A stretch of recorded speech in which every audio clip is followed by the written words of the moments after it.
Bab 2601. Boneka darah. Klon itu tidak ingin mengetahui kebocoran ini, tetapi tidak ada cara lain.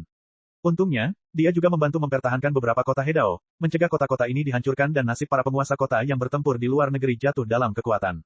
Pertempuran itu sangat sengit, dan seluruh medan perang seperti rumah jagal. Para biksu dari kedua belah pihak musuh dan kita terus mati dalam pertempuran. Anggota tubuh yang patah dan kabut daging dan darah ada di mana-mana di kehampaan. Ditambah dengan teknik lautan darah yang diaktifkan oleh para biksu vampir, seluruh medan perang berlumuran darah.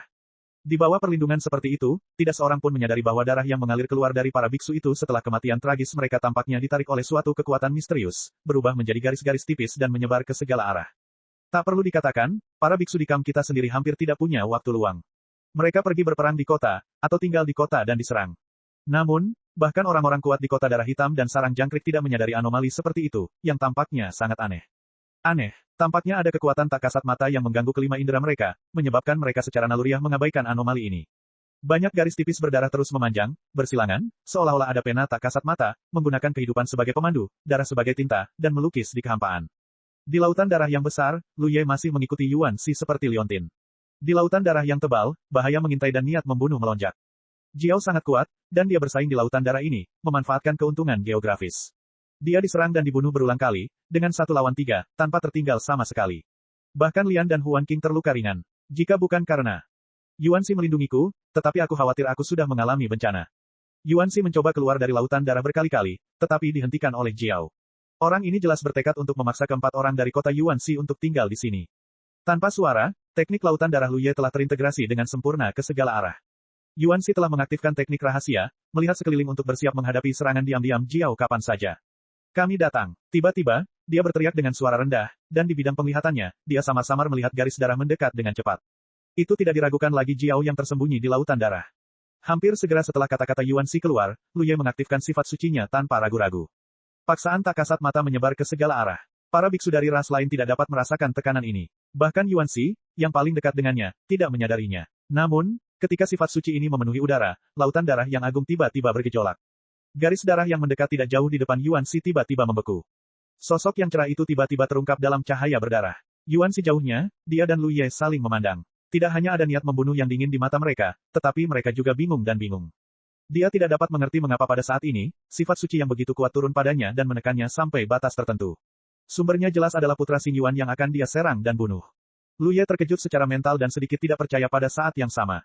Sifat suci seseorang sebenarnya dapat menekan Jiao. Sumber kesuciannya berasal dari orang kuat yang dikenal sebagai leluhur darah yang menyerbu langit berbintang. Dia bertarung dengan klan darah di langit berbintang selama bertahun-tahun. Sebelum akhirnya meninggalkan langit berbintang, dia hampir mengusir klan darah di langit berbintang dan memusnahkan darah suci di klan darah itu.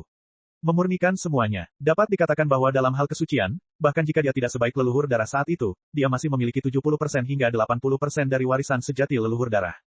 Namun, bahkan 70% hingga 80% ini sebenarnya dapat menekan orang kuat seperti Jiao. Jadi seberapa kuat yang disebut leluhur darah di puncaknya? Seberapa kuat sifat sucinya? Kebetulan orang kuat seperti itu meninggal dengan menyedihkan di langit berbintang. Umpan balik dari penindasan saat ini sangat jelas. Tidak seperti penindasan vampir lain sebelumnya, itu memberi Lu Ye perasaan mengabaikan semut dan menghancurkan mereka sesuka hati. Kali ini tabrakan kedua orang suci, pihak musuh dengan jelas menunjukkan ketahanan yang kuat. Ini berarti bahwa penindasan semacam ini jauh dari tingkat penghancuran. Situasi seperti itu sudah cukup bagi Yuan Shi untuk memanfaatkan kesempatan di saat kritis perang ini. Dia tidak pernah memiliki cara yang baik untuk menghadapi Jiao di masa lalu, terutama karena kecepatan melarikan diri lawan terlalu cepat di lautan darah, dan Jiao masih mengikuti rute pembudidaya hantu. Dia akan segera melarikan diri begitu dia melewatkan satu pukulan, yang menyebalkan seperti lalat. Yuan Shi tidak dapat memahami jejak lawan beberapa kali. Sekarang kita akhirnya melihat titik balik. Hampir pada saat yang sama ketika sosok Jiao membeku dalam cahaya darah, Yuan Shi, yang telah dipersiapkan untuk waktu yang lama, membuka segel bentuk kedua dari senjata tahunnya. Kelopak hitam yang tertinggal di sisinya dengan cepat berkumpul dan bergerak menuju tubuhnya. Saat senja, hatiku berubah menjadi putih, dan tubuhku ditutupi dengan baju besi putih. Dia mengumpulkan semua kekuatannya dan meninju Jiao, dan kekuatan dahsyat berkumpul di atas ujung tinjunya. Jiao terkejut, dan saat dia berteriak, darah kental menutupi seluruh tubuhnya dan berubah menjadi pertahanan yang kuat. Namun, meskipun dia bereaksi cukup cepat, dia masih gagal menghalangi pukulan Yuan Shi. Pukulan ini langsung menembus kekuatan perlindungannya dan meninju dadanya. Pada saat yang sama, pita sutra warna-warni Huan Xing menyapu, berkibar seperti kupu-kupu. Tepi pita itu setajam pisau, memotong tubuh Jiao, langsung memotongnya menjadi potongan-potongan yang memenuhi langit tanpa perlindungan. Suara guntur bergemuruh, naga guntur menyapu, dan potongan-potongan daging di seluruh langit berubah menjadi abu terbang. Dalam sekejap, seorang ahli Hedao teratas jatuh di bawah serangan gabungan 3 wanita. Lu Ye diam-diam berpikir bahwa sangat disayangkan bahwa putra Xingyuan bernama Zuo Jiao tidak mati di tangannya, menyebabkan dia kehilangan kesempatan untuk mendapatkan berkah Xingyuan. Teknik boneka darah. Yuan Xi sama sekali tidak merasa lega. Sebaliknya, dia berteriak dingin dan melihat ke arah lain dari cahaya darah itu. Dia jelas merasakan bahwa ada kekuatannya yang tersisa di posisi itu, yaitu kekuatan yang baru saja dia tinggalkan pada Jiao. Terlebih lagi, ketika Jiao dipotong-potong tadi, memang ada bayangan darah yang lolos ke arah itu. Lu Ye terkejut, Jiao tidak mati. Namun, dia segera menyadari bahwa di antara seni rahasia klan vampir, memang ada teknik boneka darah. Garis keturunan klan vampirnya memiliki cara untuk mempraktikannya. Jika dia mau, dia bisa mempraktikannya, tetapi dia tidak pernah mempertimbangkannya karena hal ini. Prasyarat untuk teknik rahasia ini adalah menemukan boneka darah yang cocok dan mempraktikkannya siang dan malam, sehingga dapat menggantikan kematian pada saat-saat kritis. Namun, persyaratan boneka darah sangat ketat. Mereka harus merupakan kerabat yang memiliki hubungan darah dengan mereka, seperti orang tua, anak, del. Jelas bahwa Jiao Fang lolos dengan bantuan teknik boneka darah, tetapi dia tidak tahu apa hubungan antara boneka darahnya dan dirinya. Yuan Xi menggertakkan giginya dan mengejarnya ke sana, tetapi ketika dia tiba, Jiao telah menghilang. Hanya suara-suara samar yang datang dari segala arah, apakah kamu manusia atau vampir? Ini tidak diragukan lagi merupakan pertanyaan bagi Lu Ye. Tujuan kedatangannya ke sini adalah untuk membunuh Lu Ye, tetapi dia tidak pernah menganggapnya serius. Dia tidak pernah berpikir bahwa dia akan menderita kerugian besar pada saat kritis.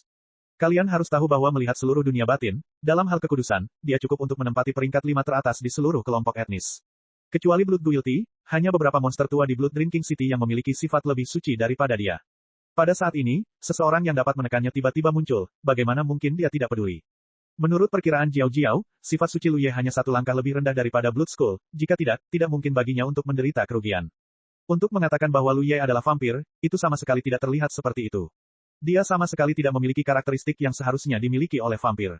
Tetapi jika dia adalah manusia, bagaimana dia bisa memiliki sifat suci yang begitu murni dan kuat?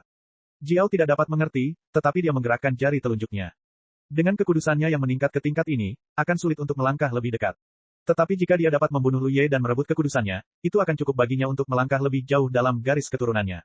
Awalnya dia hanya membunuh putra Xingyuan, tetapi dia tidak menyangka akan ada keuntungan besar tambahan, yang membuat Jiao lebih bertekad untuk membunuh Lu Ye. Masalah, Yuan Xi marah dan kesal. Momen tadi jelas merupakan kesempatan terbaik, tetapi siapa yang mengira bahwa Jiao benar-benar memiliki boneka darah untuk membantunya menangkis pukulan fatal itu. Sekarang bukan hanya kartu truf Lu Ye yang telah terbongkar, tetapi kartu trufnya sendiri juga telah terbongkar. Mencoba menciptakan kembali situasi tadi akan sesulit memanjat ke langit. Tidak mungkin bagi orang seperti Jiao yang telah mengalami banyak pertempuran untuk jatuh di tempat yang sama untuk kedua kalinya. Kuncinya adalah orang ini datang dan pergi tanpa jejak di lautan darah. Dia tidak dapat menemukan peluang apapun bahkan jika dia mencoba. Satu-satunya hal yang membuatnya merasa beruntung adalah meskipun Jiao telah menggunakan teknik boneka darah untuk melarikan diri, pukulan gabungan dari mereka bertiga telah melukainya dengan parah. Jadi saat ini, dia kemungkinan besar tidak berani melakukan apapun dengan gegabah. Aku takut dia akan meminta bantuan. Masih belum ada pergerakan di 2 kota musuh Eternal City. Banyak orang kuat telah menahan pasukan mereka. Tidak ada yang tahu apa yang mereka tunggu. Yuan Xi sakit kepala, dan Jiao juga sedikit pusing. Dalam situasi saat ini, sudah menjadi kemewahan baginya untuk membunuh Lu Ye seorang diri. Yuan Xi seperti induk ayam tua yang menjaga anaknya, menjaga Lu Ye dengan ketat di belakangnya, tidak memberinya sedikit pun kesempatan kecuali dia memiliki kemampuan untuk membunuh Yuan Xi. Namun, pertarungan tadi membuatnya mengerti dengan jelas bahwa Yuan Xi tidak semudah itu untuk dihadapi.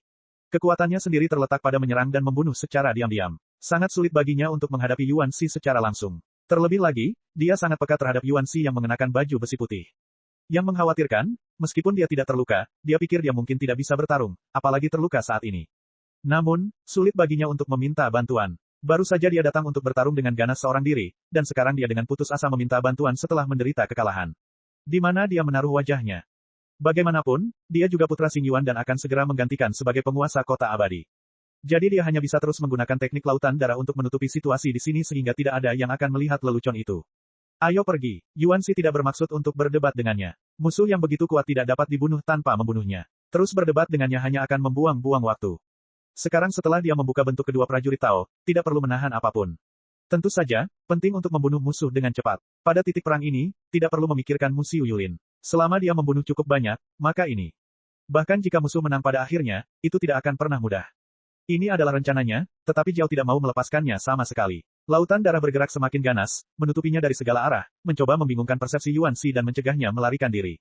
Bab 2602 permainan catur telah selesai.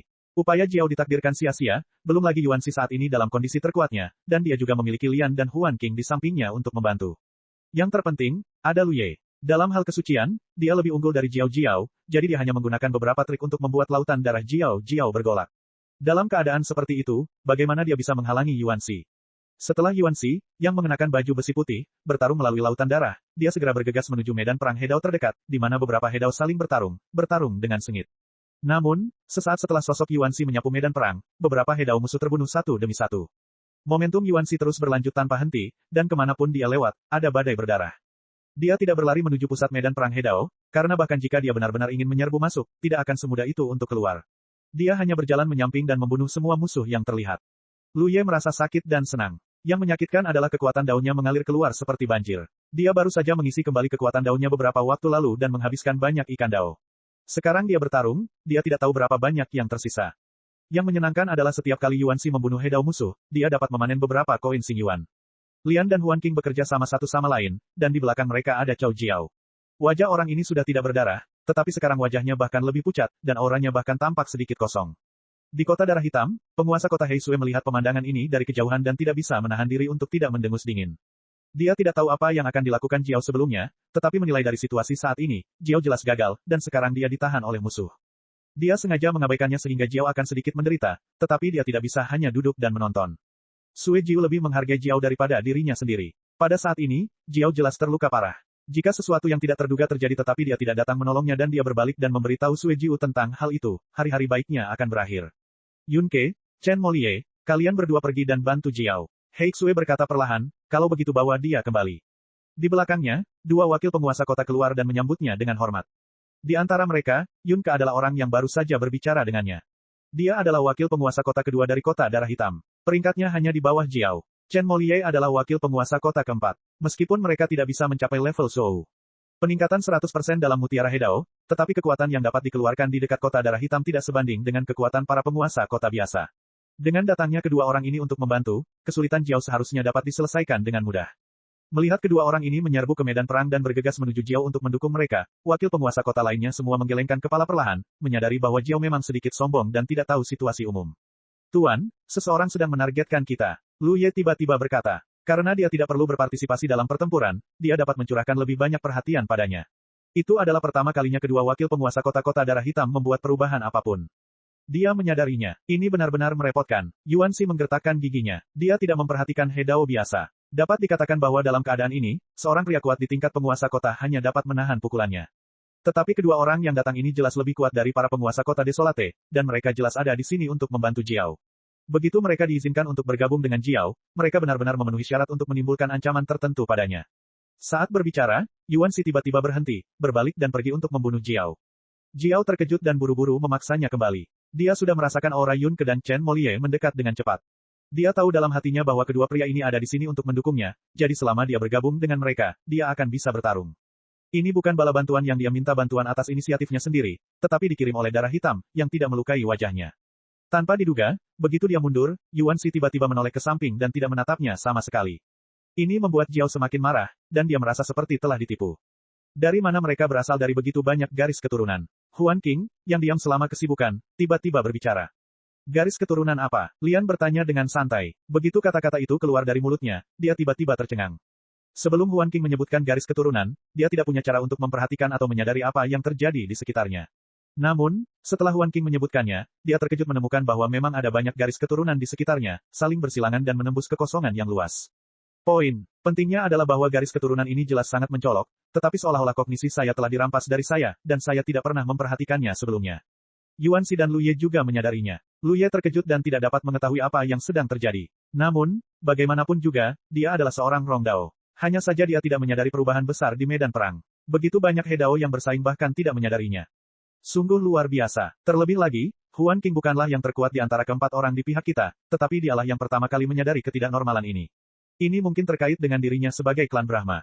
Mata Brahma dapat melihat semua ilusi di dunia. Huan Qing pernah menggunakannya sekali. Meskipun dia tidak dapat menggunakannya lagi dalam kehidupan ini, setelah mata Brahma menghilang, dia masih meninggalkan kekuatan pupil yang kuat, yang memungkinkannya untuk melihat hal-hal yang tidak dapat dilihat oleh orang biasa. Ini adalah, ekspresi Yuan Xi tiba-tiba menjadi serius, dan dia melihat ke segala arah. Tiba-tiba, dia merasa ngeri, karena dalam bidang penglihatannya, garis-garis tipis yang bersilangan membentang ke posisi yang tidak diketahui, yang mengingatkannya pada sesuatu. Petik 2. Cepat dan pergi. Wajah Lian Ye berubah drastis dan dia menyapa dengan tergesa-gesa. Tanpa ragu-ragu, Yuan Si berbalik dan pergi dari medan perang. Kemana harus pergi? Jiao Jiao melihat pemandangan ini dan segera berteriak, darah mengalir deras di sekujur tubuhnya, dan dia seperti kapal besar yang mengendarai angin dan ombak, menuju ke arah ini untuk menyerang. Di sebelah kiri dan kanannya, dua sosok saling mengikuti dengan dekat, napas mereka tenang. Anehnya, Yun Ke dan Chen Moliye lah yang datang untuk mendukungnya dan memberinya keberanian untuk bertindak.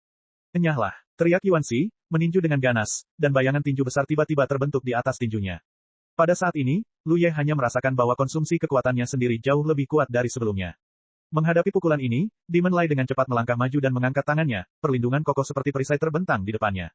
Ketika bayangan tinju menyerang, perisai itu langsung terbelah, dan Chen Moliye berseru, bagaimana ini mungkin? Meskipun dia adalah wakil penguasa kota keempat dari kota darah hitam dan hanya dapat menikmati sebagian dari peningkatan kekuatan mutiara Hedao kota, dia menghususkan diri dalam kekuatan perlindungan. Prajurit Dao yang dipromosikan ke Hedao juga bertipe defensif.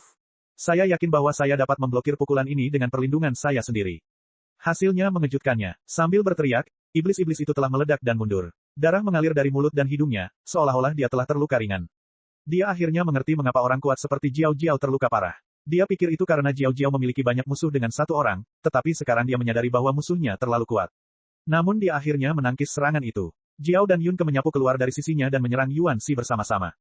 Lian dan Huan Qing mendukung dan melawan, tetapi mereka semua mundur dari tabrakan yang tergesa-gesa itu. Kekuatan Lian memang sangat kuat, tetapi dia tidak memiliki kekuatan eksternal apapun untuk meningkatkan kekuatannya. Dia hanya mengandalkan kekuatannya sendiri, dan dia akhirnya akan menderita dalam konfrontasi seperti itu. Yuan Si menarik napas dan menggertakkan giginya untuk bertarung melawan Jiao. Jika dia ingin keluar dari masalah saat ini, dia hanya bisa membunuh lawan di depannya terlebih dahulu atau memaksa mereka mundur, jika tidak, dia tidak akan bisa melarikan diri sama sekali. Dia hanya berharap akan ada cukup waktu. Konfrontasi sengit itu menyebabkan kekacauan di sekitar Xing Yuan. Setelah 10 napas, 3 wakil penguasa kota Black Blood City akhirnya dipukul mundur. Yuan Si tidak berani ceroboh dan hendak melarikan diri bersama Lian dan Huan Qing. Namun, pada saat ini, kekosongan tiba-tiba berguncang hebat. Garis-garis darah yang diabaikan oleh semua biksu tercetak di pasang mata yang tak terhitung jumlahnya saat ini. Pada saat yang sama, ada kekuatan besar yang menyebar ke segala arah. Suara hampa dan tua tiba-tiba terdengar di medan perang dan mencapai telinga semua orang. Permainan sudah selesai. Sesuatu yang tidak terduga terjadi, dan hampir semua biksu di medan perang terkejut dan menyerah satu demi satu. Hanya Yuan Si yang tampak jelek, menggertakkan giginya dan berteriak, tentu saja. Lian juga tersenyum pahit, mengapa harta karun ini ada di sini. Mereka berdua mendapat informasi yang cukup. Mereka memiliki beberapa tebakan ketika mereka melihat garis-garis darah itu sebelumnya, tetapi mereka tidak dapat memastikannya. Tetapi apakah itu seperti yang mereka duga atau tidak, tempat ini bukanlah tempat untuk tinggal dalam waktu lama, jadi Yuan Si terburu-buru. Ingin pergi. Sayang sekali saya terjerat oleh 3 orang dari kota darah hitam. Tetapi sekarang tampaknya bahkan tanpa keterikatan ketiga orang ini, mereka tidak akan dapat melarikan diri, karena ketika mereka menemukan garis darah, permainan catur hampir selesai. Kecuali jika garis-garis darah itu dapat ditemukan segera setelah mereka muncul, semua orang akan jatuh ke dalam permainan catur. Harta karun apa? Lu Ye bertanya dengan bingung. Huan Qing di samping juga melemparkan pandangan ingin tahu. Lian menghela napas, harta karun yang disebut papan catur langit berbintang. Harta karun ini telah muncul beberapa kali di berbagai tempat di dunia batin dan menyebabkan banyak gangguan. Namun, harta karun ini sedikit berbeda dari harta karun lainnya. Ia berkeliaran. Dan tanpa kondisi yang tepat, ia akan selalu tersembunyi, dan tidak ada yang bisa mendeteksinya. Hanya ketika kondisi tertentu terpenuhi, ia akan menunjukkan jejaknya, tetapi aku tidak menyangka ia bersembunyi di sini. Yuan Si menggertakkan giginya, biarkan aku memberitahumu, orang dari Blood Guild itu, bagaimana dia bisa dengan mudah mengungkapkan bahwa dia memiliki cermin langit. Ternyata itu untuk papan catur langit berbintang. Awalnya dia mengira bahwa tujuan dari sarung tangan berdarah adalah untuk menghancurkan kota Souzhou dan membantu kubu mereka memenangkan perang di padang salju. Namun sekarang dia menyadari bahwa dia mengira sarung tangan berdarah terlalu sederhana. Kalau dipikir-pikir, si berdarah berdosa selalu menjadi orang yang kejam. Dia bahkan dapat melahap dan memurnikan beberapa keturunannya sendiri sesuka hati, jadi mengapa dia peduli dengan hidup dan mati para biksu di padang salju itu, apalagi mengungkap harta karun untuk membantu. Dia menghabiskan begitu banyak uang hanya untuk satu tujuan. Yaitu papan catur langit berbintang yang tersembunyi di sini. Dia pasti telah menentukan lokasi persembunyian papan catur langit berbintang melalui beberapa saluran atau cara, dan kemudian mengambil tindakan selanjutnya. Dan perang yang melibatkan ribuan kota Hedao ini hanyalah penggoda untuk mengeluarkan papan catur langit berbintang. Syarat yang disebutkan oleh poster itu adalah cukup banyak orang yang mati. Lu Ye berpikir serius. Lian menggelengkan kepalanya dan berkata, bukan hanya cukup banyak orang yang mati, garis keturunan itu benar-benar membutuhkan darah untuk terbentuk, jadi orang yang mati adalah salah satu syaratnya, dan syarat lainnya adalah pertarungannya cukup sengit. Meskipun papan catur langit berbintang tidak memiliki kecerdasan, ia memiliki aturannya sendiri. Ketika kedua syarat ini terpenuhi, itu akan terungkap dan permainan catur akan diputuskan. Bab 2603 Harta Karun Papan Catur Langit Berbintang. Ketika Lu Ye baru saja melihat garis-garis darah itu, dia hanya merasa bahwa garis-garis itu saling bersilangan dan teratur. Sekarang ketika dia melihat dengan saksama, dia menyadari bahwa garis-garis darah itu saling bertautan, memotong kekosongan besar ini menjadi kota-kota yang tak terhitung jumlahnya. Kota-kota catur persegi itu kemudian membentuk papan catur yang sangat besar. Papan catur itu bukanlah papan catur datar biasa, tetapi benda persegi 3 dimensi yang menyelimuti seluruh medan perang. Keempat orang di kota ini berada di salah satu kotak catur, dan ada kekuatan yang tidak dapat dijelaskan yang menghalangi mereka dari segala arah, mencegah mereka pergi.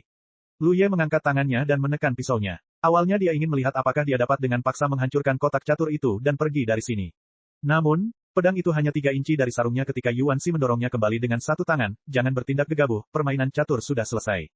Maka kamu hanya dapat bertindak sesuai dengan aturan papan catur langit berbintang, jika tidak, kamu akan diserang balik oleh harta karun itu. Lian bahkan mengerutkan bibirnya ke samping, lihat ke sana. Lu Ye segera melihat ke sana, dan melihat seorang biksu menggunakan kekuatannya untuk membombardir ke segala arah. Namun, pada saat berikutnya, seluruh tubuh biksu itu meledak menjadi api hijau, terbakar dengan ganas, dan teriakan melengking keluar, yang membuat jantung berhenti berdetak. Dalam sekejap mata, biksu itu terbakar menjadi abu, bahkan cincin penyimpanan atau tulang Tao tidak tersisa. Situasi ini tidak hanya terjadi di satu tempat. Dengan begitu banyak biksu yang jatuh ke dalam permainan catur, selalu ada beberapa yang sangat penasaran dan ingin mengujinya. Akibatnya, nyawa mereka hilang karena ujian ini. Lu Ye mengerutkan kening, papan catur langit berbintang, mungkinkah kita diharuskan bermain catur di sini? Dia secara naluriah merasa bahwa semuanya tidak akan sesederhana itu, dan ada begitu banyak orang dalam permainan catur. Jika kita benar-benar ingin bermain catur, bagaimana kita melakukannya? Lian tersenyum getir dan berkata, untuk bermain catur, kita harus bermain catur, tetapi kita takut kita hanya bisa menjadi bidak catur. Ada banyak jenis permainan catur di papan catur langit berbintang, tetapi kali ini terlalu banyak orang yang berpartisipasi. Jika prediksiku benar, yang seharusnya dibuka adalah catur legiun. Saat dia mengatakan ini, dia tiba-tiba menoleh untuk melihat Yuan Shi. Aku mungkin harus bergantung padamu. Yuan Shi memiliki ekspresi sedih di wajahnya, tetapi dia juga tahu bahwa dia tidak memiliki tanggung jawab untuk mengelak dan mengangguk dengan sungguh-sungguh. Aku akan mencoba yang terbaik. Seolah-olah dia secara khusus menjelaskannya kepada Lu Ye, Lian berkata lagi, permainan catur selesai, maka papan catur langit berbintang akan memilih pemain catur untuk dilawan. Secara umum, itu akan memilih pemain catur terkuat di kedua sisi. Jadi jika tidak ada yang terjadi, pemain catur kita di sini adalah Yuan Shi. Souzu mungkin memiliki modal untuk bersaing dengan Yuan Shi, tetapi itu adalah premis bahwa Yuan Shi tidak akan menggunakan bentuk kedua dari prajurit Tao. Saat ini, Yuan Shi mengenakan baju besi putih, dan Souzu tidak bisa menjadi lawannya, apalagi ini. Setelah pertempuran yang panjang, Souzu juga kelelahan dan menderita banyak luka. Oleh karena itu, pemain yang dipilih untuk pihak kita kemungkinan besar adalah Yuan Shi. Lu Ye tiba-tiba merasa sedikit mati rasa, bagaimana keterampilan caturmu, Tuan Kota? Terutama karena Tuan Kotanya sendiri, yang selalu memberi orang kesan bahwa dia tidak terlalu pintar. Lu Ye merasa bahwa keterampilan caturnya tidak begitu bagus. Lian tetap diam, tidak dapat berbicara, dan Yuan Shi melirik ke samping. Seluruh tubuh Lu Ye mati rasa. Lian berkata, sebenarnya, kompetisi semacam ini tidak ada hubungannya dengan tingkat keterampilan catur. Bagaimanapun, ini bukan tentang bermain catur. Jangan terlalu menekan saya. Yuan Shi tampak acuh tak acuh, aku tidak dalam tekanan apapun. Hidup dan mati orang lain tidak ada hubungannya denganku. Pokoknya, aku akan mengurusmu saat waktunya tiba. Jika Yuan Shi benar-benar terpilih sebagai pemain catur, niscaya itu akan menjadi kabar baik bagi beberapa orang di pihak kita, karena mereka pasti akan mendapatkan perhatian ekstra. Saat waktunya tiba, mereka akan berada dalam permainan catur dan terdaftar sebagai bidak catur. Sebagian besar waktu, tindakan mereka tidak berada di bawah kendali mereka, hanya permainan catur. Dapat dikendalikan dengan tangan. Jika orang lain menjadi pemain catur ini, siapa tahu apa yang mungkin terjadi. Lian Suran berkata, jangan bermain catur dengan mentalitas seperti ini. Dalam permainan catur, bidak catur adalah bantuan dan pemain catur adalah fondasinya. Jika lawan melewati permainan catur dan langsung menangkapmu, maka kita tidak akan memiliki banyak keuntungan di papan catur. Petik 2. Gunakan. Aku mengerti. Yuan Shi tampak bingung.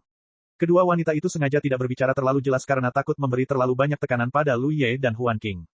Pada saat ini, hati Lu Ye tiba-tiba tergerak, dia mengeluarkan not balok untuk memeriksa, dan segera mengerutkan kening dan berkata, Xiao Di telah mengirim pesan, dan kota ini juga telah diselimuti dalam permainan catur, dan tampaknya hubungan dengan alam hehe telah terputus. Petik 2. Memutuskan hubungan dengan alam hehe berarti bahwa selama Anda berada dalam permainan catur, Anda tidak dapat menggunakan mutiara hedao untuk memasuki alam hehe untuk menghindarinya. Lian mengangguk dan berkata, katakan padanya untuk tidak panik. Ini normal. Dalam permainan catur, bagian dalam dan luar terisolasi. Ini adalah kekuatan harta yang paling berharga. Bahkan alam hehe tidak dapat menahannya. Dan tidak hanya itu, bahkan Hedauzu dapat mengalahkan kekuatan tingkat penguasa kota.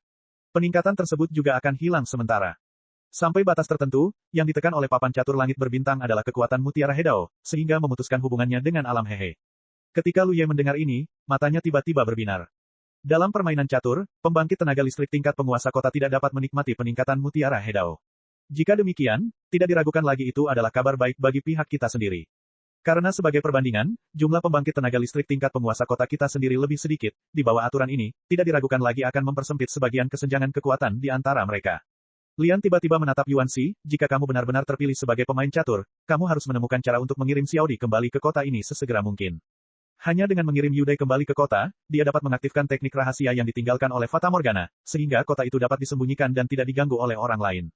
Lu Ye bingung, bukankah Xiaodi ada di kota? Lian menjawab, dia ada di kota saat ini, tetapi dia tidak akan ada di sana setelah permainan catur dimulai. Ketika beberapa orang di sini sedang berbicara, di kota Heixue tiba-tiba tampak tersadar dan bergumam, jadi begitu. Dia akhirnya tahu mengapa Blood Guilty mengungkap rahasia mengendalikan cermin langit. Ternyata itu untuk memimpin papan catur langit berbintang. Dari sudut pandang ini, Sue Jiu sudah lama tahu bahwa papan catur langit berbintang disembunyikan di sini, jadi dia telah menginvestasikan sejumlah besar pasukan, jadi dia diminta untuk fokus menunda pertempuran ini. Dia sebenarnya sangat bingung sebelumnya, karena jika pasukan dari dua kota Hedao tingkat abadi terlibat dalam perang, mereka pasti sudah membuat prestasi. Namun, di bawah perintah Sue Jiu, mereka tidak bisa bertindak gegabah. Hanya Jiao Jiao yang pandai melakukannya. Hasilnya, masih belum ada prestasi. Sekarang setelah permainan catur selesai, cara bertarung telah banyak berubah, tetapi karena dia menginginkan papan catur langit berbintang, maka tentu saja dia harus berusaha sekuat tenaga dan mengikuti keinginannya. Pilih pemain catur. Suara hampa dan tua itu terdengar lagi. Pada saat yang sama, bola cahaya tiba-tiba muncul dari udara tipis. Setelah cahaya itu muncul, bola itu terbagi menjadi dua, satu berwarna putih dan yang lainnya berwarna hitam. Bola itu bergerak melintasi medan perang. Cahaya putih itu datang ke Yuan Xi dalam sekejap dan jatuh di atas kepalanya. Dan bola cahaya hitam itu melayang langsung ke arah darah hitam, dan juga jatuh di atas kepalanya. Heixue segera menegakkan dadanya, tampak bangga pada dirinya sendiri. Dan di papan catur yang tidak jauh dari 4 orang di Yuan Xi Keng, Jiao melihat pemandangan ini dari kejauhan dan tidak bisa menahan diri untuk tidak menggertakkan giginya. Jika dia tidak terluka sebelumnya, bagaimana posisi pemain catur bisa jatuh ke Heixue? Aturan papan catur langit berbintang adalah memilih pemain terkuat dari kedua belah pihak dalam pertempuran. Yuan Xi selalu mempertahankan bentuk kedua prajurit Tao. Dia tidak diragukan lagi adalah yang terkuat di pihaknya sendiri, jadi dia secara alami akan dipilih sebagai pemain catur. Ini juga sama dengan prediksi Lian sebelumnya. Di pihak kota peminum darah, jika Jiao Jiao tidak terluka, identitas pemain catur ini seharusnya adalah miliknya, tetapi sekarang Heixue diberi keuntungan. Tentu saja dia tidak mau melakukannya. Blood Guild merencanakan harta karun pamungkas. Dalam pertempuran istimewa seperti itu, peran yang dimainkan oleh bidak catur dan para pemain sama sekali berbeda, dan pencapaian yang dapat mereka buat juga berbeda.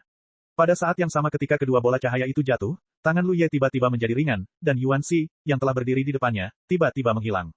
Saat berikutnya, dia melihat sekilas cahaya dan bayangan yang meluas dengan cepat dari sudut penglihatannya.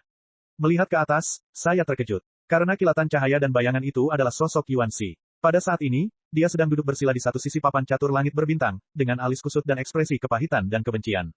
Sosoknya terus membesar, dan cahaya putih menyelimuti sisinya. Membuatnya tampak seperti dewa. Itu tidak berhenti sampai sosoknya membesar hingga beberapa kali lebih besar dari seluruh papan catur langit berbintang. Melihat dari kejauhan, Yuan Xi tampak telah berubah menjadi raksasa yang bersinar di sekujur tubuhnya. Pada saat yang sama, di seberangnya, sosok besar Heixue juga membesar dan menjadi seukuran Yuan Xi. Satu-satunya perbedaan dalam warna cahaya pada kedua tubuh adalah sisi Yuan Xi berwarna putih, sedangkan sisi Heixue berwarna hitam. Kedua sinar cahaya ini seperti dua lapisan perlindungan yang kokoh, menutupi seluruh tubuh mereka, membuat mereka tampak tidak bisa dihancurkan. Dua sosok besar duduk berhadapan di seberang papan catur di langit berbintang. Banyak biksu yang menjadi pion di papan catur. Lu Yeguan melihatnya dan tidak bisa menahan diri untuk tidak mengerutkan kening. Tuan, bisakah pemain catur saling menyerang? Alasan mengapa dia menanyakan hal ini adalah karena dia merasakan ada sesuatu yang tidak beres. Setelah mendengar apa yang dikatakan Lian dan Yuan Xi sebelumnya, dia berpikir bahwa kedua pemain catur itu hanya perlu bergerak. Namun, jika demikian, Yuan Xi dan Heixue akan diselimuti. Apa yang terjadi dengan cahaya itu? Itu jelas merupakan kekuatan pelindung yang sangat kuat. Jika itu adalah kekuatan perlindungan, apa yang harus dilindungi? Lian menghela napas, itulah sebabnya saya katakan bahwa dalam permainan catur, bidak catur adalah bantuan, dan pemain catur adalah fondasinya. Permainan ini adalah pertarungan hidup dan mati antara Yuan Xi dan Heixue, siapa di antara mereka yang menang dan siapa yang hidup. Ekspresi Lu Ye mengembun, apa yang bisa kita lakukan? Lian berkata, bunuh musuh. Semakin banyak kita membunuh, semakin sedikit tekanan yang akan dialami Yuan Xi. Kekuatan ofensif dan defensif yang dapat diberikan oleh kedua pemain catur ini terkait erat dengan kinerja bidak catur kita. Lu Ye tetap diam, hanya tangan yang memegang pisau menjadi lebih keras. Dia tidak menyangka bahwa setelah terpilih sebagai pemain catur, Yuan Xi akan menghadapi pertarungan hidup dan mati. Jika dia benar-benar ingin bertarung sendirian, dia tidak akan kalah dari darah hitam. Meskipun kota Yuanxi hanya di level Hong, dengan restu kota ini, dia dapat dianggap sebagai orang yang kuat di level penguasa kota level Zhou. Jika bentuk kedua prajurit Tao dibuka, ada kemungkinan besar bahwa darah hitam tidak akan menjadi lawan. Namun, ini bukan pertarungan solo. Hidup dan matinya berhubungan langsung dengan kinerja banyak bidak catur. Oleh karena itu, jika dia ingin bertahan hidup, dia harus mengendalikan situasi secara keseluruhan dan mengandalkan kekuatan banyak bidak catur dalam permainan catur. Bab 2604. Permainan catur. Ini tidak diragukan lagi merupakan ujian bagi Yuanxi.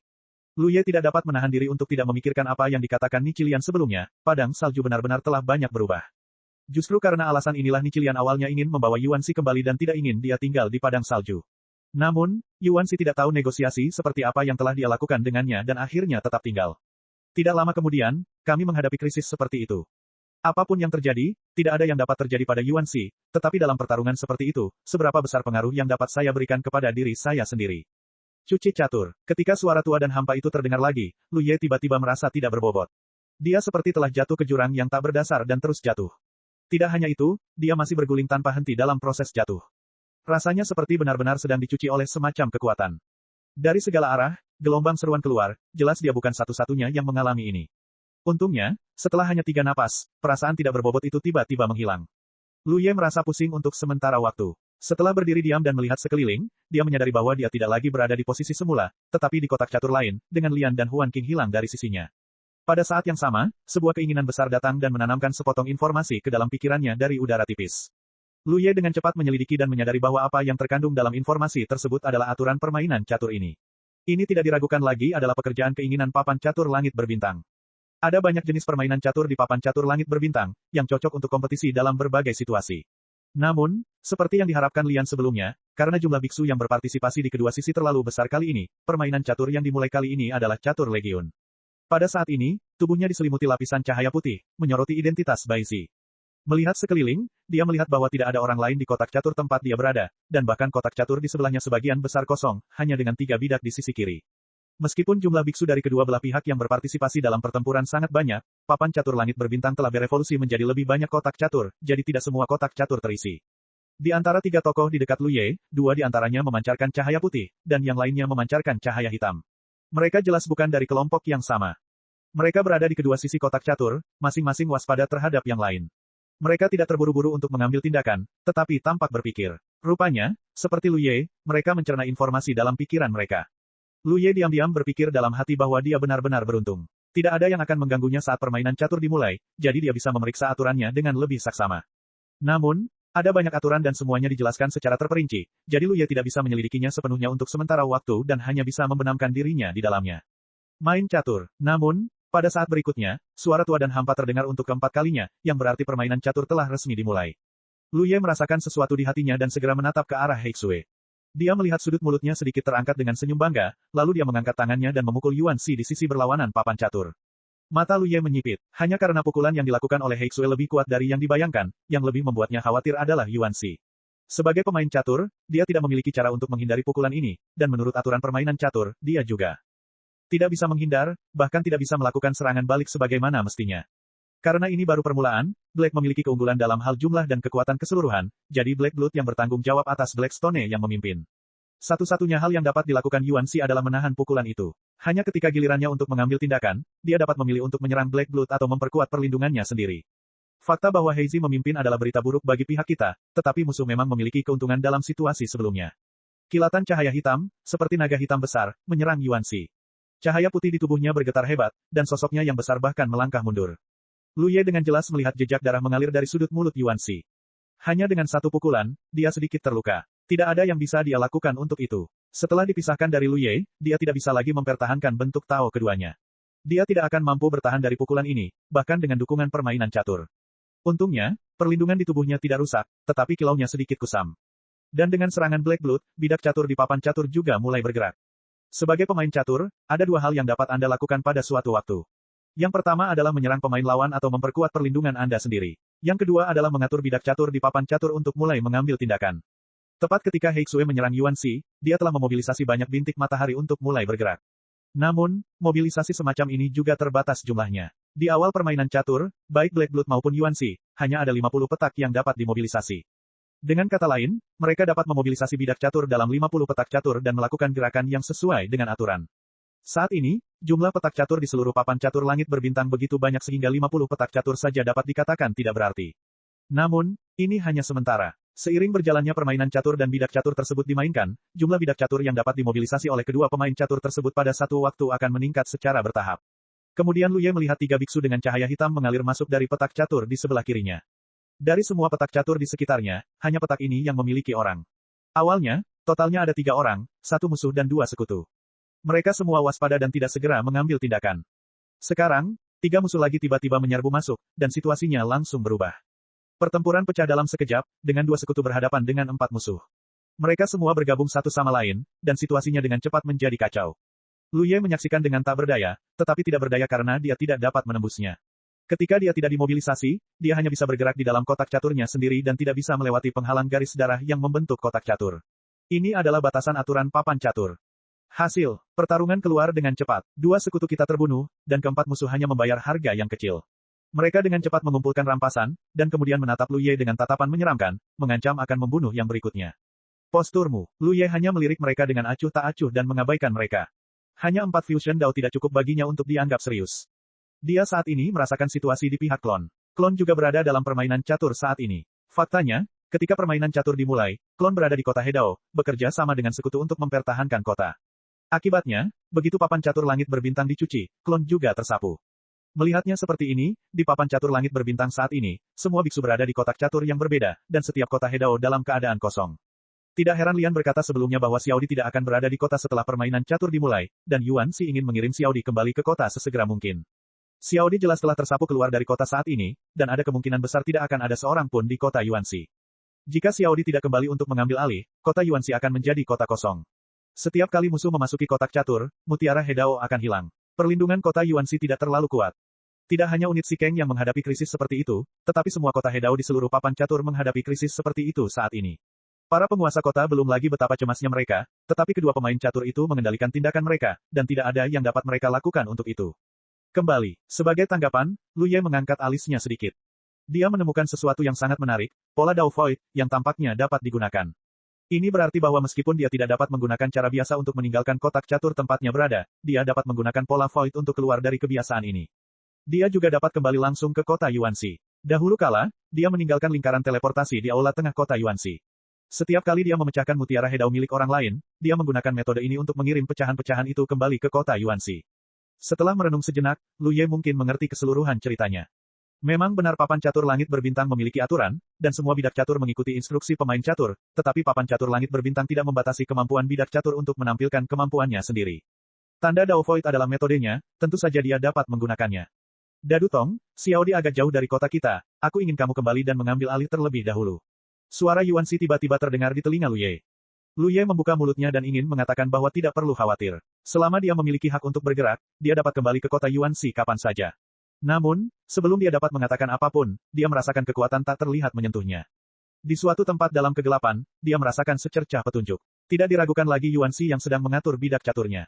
Berdasarkan pengaturan ini, dia sudah memenuhi syarat untuk meninggalkan kotak catur ini. Lu Ye ingin langsung menggunakan pola Dao Void untuk kembali ke kota Yuan Xi, tetapi ketika dia mengangkat kepalanya, dia bertemu dengan mata jahat dari 4 pasang orang di kotak catur yang berdekatan. Setelah merenung sejenak, dia mengirim pesan kepada Yuan Xi dan mengucapkan beberapa patah kata singkat, memberitahunya tentang informasi yang dapat digunakan oleh tanda Dao Void. Dia melangkah maju, dan di bawah tatapan tertegun dari keempat Dao Fusion, dia melangkah ke tempat mereka berada. Di kotak catur, ketenangannya membuat keempat orang itu curiga. Yang membuat mereka semakin tidak nyaman adalah Lu Ye bahkan melihat kembali ke Yuan Xi ketika dia punya waktu. Sosok besar Yuan Xi mengulurkan jari ke arah Heixue, dan menyodok dahi Heixue dengan ekspresi serius di wajahnya. Bayangan raksasa berdarah hitam itu bergetar, mengerang, dan jejak darah mengalir dari sudut mulutnya. Wajahnya jelek karena dia tidak menyangka wanita di seberangnya akan begitu gila.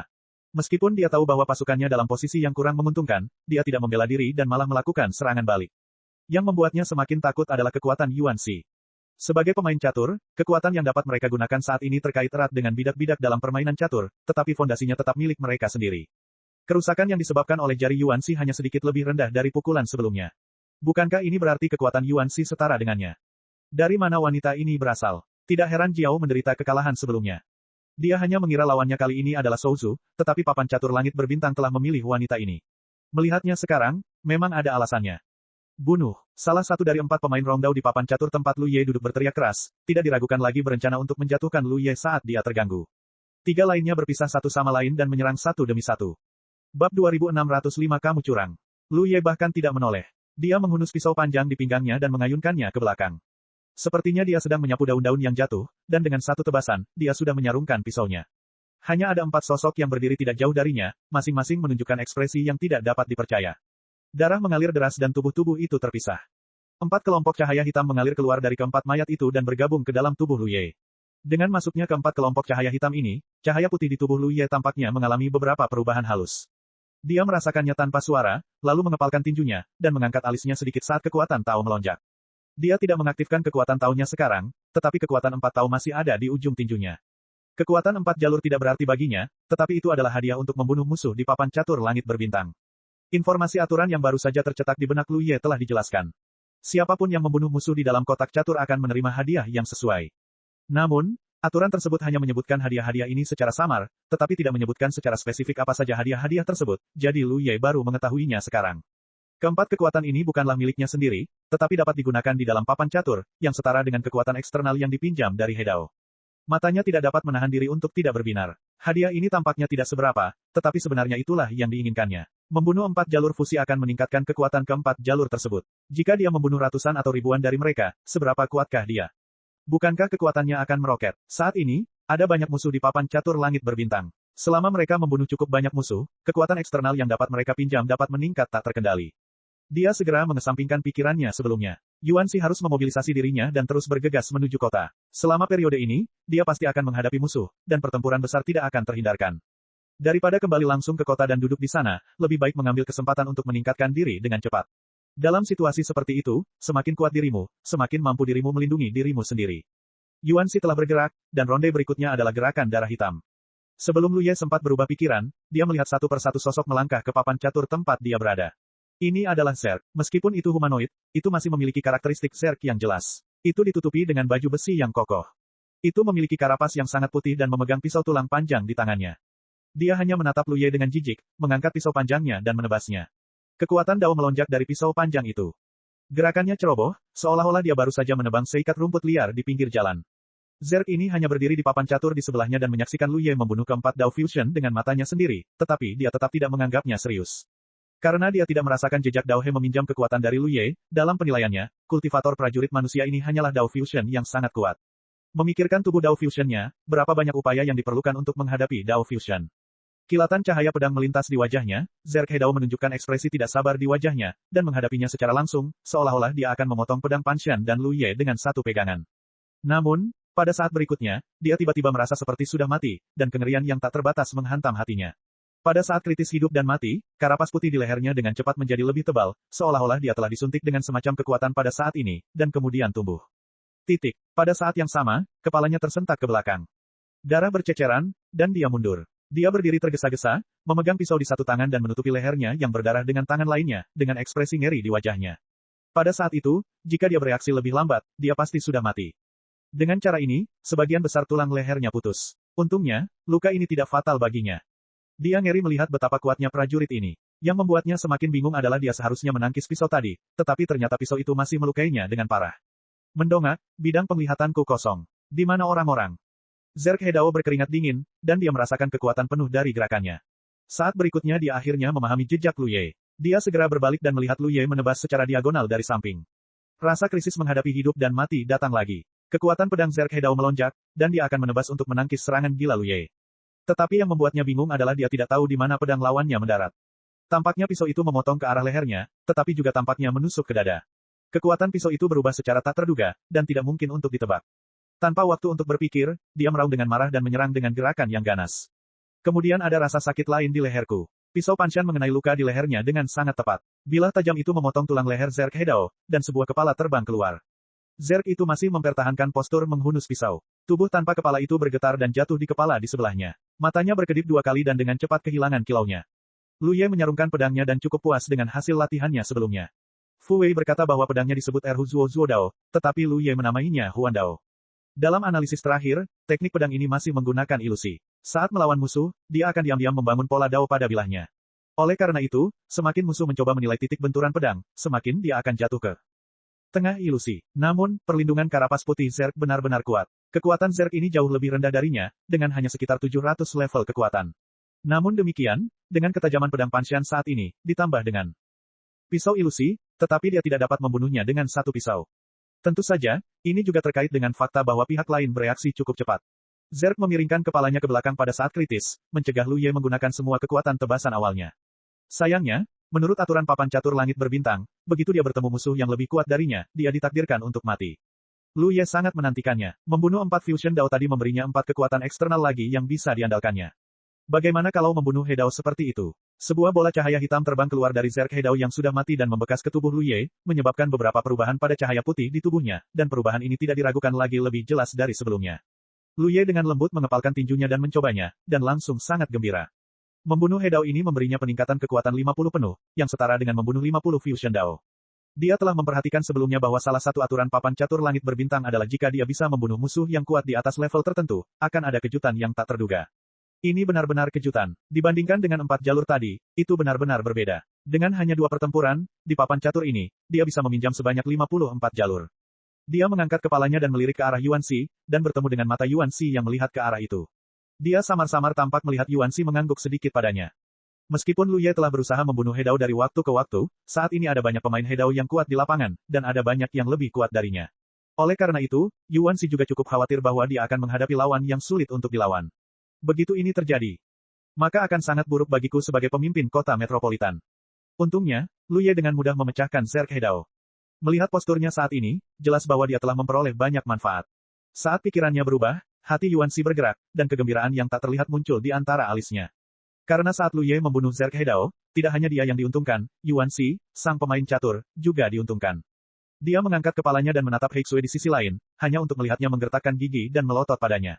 Ketika Heixue jatuh tadi, dia juga tidak meningkatkan perlindungannya, tetapi memilih untuk menyerang Yuan Shi. Karena Heizi bergerak lebih dulu, dia akan selalu memiliki satu serangan lebih banyak daripada Yuan Shi. Dalam konfrontasi seperti itu, satu serangan lagi mungkin menjadi perbedaan antara hidup dan mati, belum lagi karena keuntungan di papan catur, serangannya lebih kuat daripada Yuan Shi. Sedikit Yuan Shi. Ketika dia memikirkannya, Yuan Shi pasti telah meningkatkan kekuatan perlindungannya kali ini, tetapi yang membuatnya marah dan ngeri adalah Yuan Shi masih menusuknya dengan satu jari. Darah hitam hanya bisa menahan pukulan ini. Setelah serangan dahsyat itu, lebih banyak darah mengalir dari sudut mulut Heixue, tetapi itu tidak serius. Dia hendak mengucapkan beberapa kata kasar kepada Yuan Shi ketika dia tiba-tiba menyadari ada sesuatu yang salah. Sosok besar itu dengan cepat menundukkan kepalanya dan melihat papan catur, dan terkejut menemukan bahwa bidak putih yang bertanggung jawab atas Ji Yuan Shi kali ini telah bergerak 2 petak lebih banyak daripada yang baru saja dia lakukan. Dia sangat marah dan menatap Yuan Shi, kamu curang. Ini sama sekali tidak masuk akal. Meskipun seiring berjalannya waktu, kedua pemain catur itu akan dapat menggerakkan lebih banyak bidak catur sekaligus, tetapi jika benar-benar ada perubahan, mereka harus memulai dengan batu hitam yang bergerak lebih dulu. Tidak mungkin untuk mengatakan bahwa batu putih tiba-tiba memiliki 2 petak lagi. Jangan meremehkan 2 petak ini. Pertarungan ini ditakdirkan untuk memakan banyak ronde. Jika ada 2 petak lagi dalam satu ronde, efek kumulatifnya akan sangat besar. 2 petak lagi berarti Yuan Shi dapat memobilisasi 2 biksu lagi dalam 2 petak setiap saat. Setelah keuntungan ini diperluas, itu akan menjadi efek bola salju. Papan catur langit berbintang memiliki reputasi yang hebat, dan banyak orang telah mendengarnya. Namun, ada banyak jenis permainan catur untuk harta karun ini, dan berbagai aturannya tidak dapat diketahui oleh orang luar. Oleh karena itu, darah hitam tidak tahu mengapa perubahan seperti itu terjadi dalam permainan catur. Yuan Shi mencibir dengan jijik, jadi dia secara alami tidak banyak menjelaskan. Bagaimana dia bisa curang di depan aturan harta karun? Dia mampu memobilisasi 2 kotak lagi di sini, semua berkat Lu Ye yang naik pangkat untuk membunuh He Dao.